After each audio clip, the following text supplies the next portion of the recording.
Добро пожаловать в мой канал. Une fois de plus, le pape François a glissé un message politique dans sa prise de parole religieuse. Lors de son traditionnel message de Noël ce lundi, le souverain pontife a passé en revue de nombreux conflits dans le monde. Il a notamment appelé à « la paix pour Jérusalem et pour toute la Terre Sainte » depuis le balcon de la basilique Saint-Pierre, avant la bénédiction, Urbi et Orbi, à la ville. Et au monde, il a espéré qu'une reprise du dialogue l'emporte pour parvenir à une solution négociée qui permette la coexistence pacifique de deux États, israéliens et palestiniens. Le pape a aussi loué les efforts de la communauté internationale visant à aider cette terre meurtrie à trouver la concorde, la justice et la sécurité qu'elle attend depuis longtemps, après la décision du président américain Donald Trump de reconnaître Jérusalem, la ville sainte, comme capitale d'Israël. Le pape avait déjà appelé récemment au respect du statu quo pour cette ville, en conformité avec les résolutions des Nations Unies.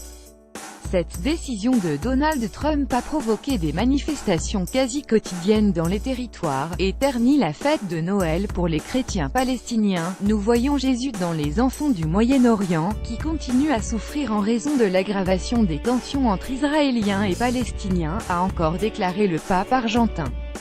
Syrie, Irak, Corée du Nord. Dans son tour d'horizon du monde, François a également évoqué les enfants syriens, encore marqués par la guerre, en espérant que la Syrie rétablisse la dignité de chaque personne.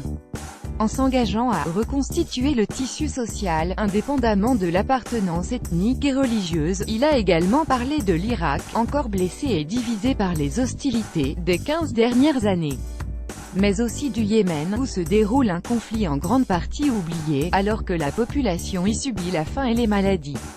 Lire aussi plus grand que Mossoul. Première messe de Noël après 3 ans d'occupation djihadiste. Le pape a complété sa revue de l'instabilité dans le monde, en citant le Soudan du Sud, la Somalie, le Burundi, la République démocratique du Congo, la République centrafricaine et le Nigeria, le Venezuela et l'Ukraine, mais il a eu une attention particulière pour la course aux armements du dirigeant nord-coréen Kim Jong-un, déclarant prier pour que dans la péninsule coréenne les oppositions puissent être dépassées et que la confiance réciproque puisse se développer dans l'intérêt du monde entier.